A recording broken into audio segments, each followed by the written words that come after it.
Pisces, reading mo for Feb 19 to 28. Check natin yung energy. Short reading only to, ha?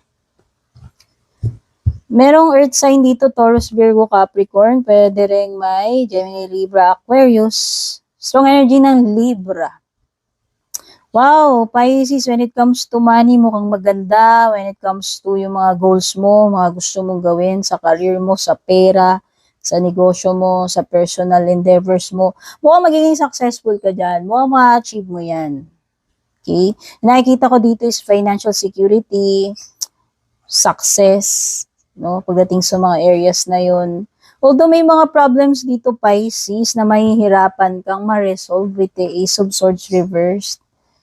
I think merong isang particular na problema mo na sa tingin ko, baka hindi mo ma-solusyonan to eh.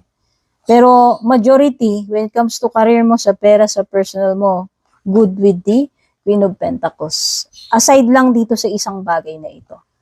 Okay? So, nakikita ko dito, this is magkakaroon ka ng period na parang may stuck ka. Hindi mo alam kung ano yung next na dapat mong gawin. So, this is a blockage kung ako tatanungin. May waiting period dito. Pag indecision, for sure. So, when it comes to love life, I think itong person na to,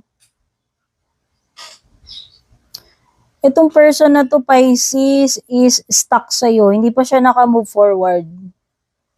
Hanggang ngayon, naisip ka pa rin niya. Hindi niya alam kung paano makaka-move on.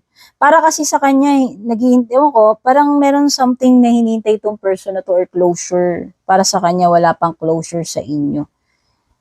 Hindi pa tapos, in short, para sa kanya.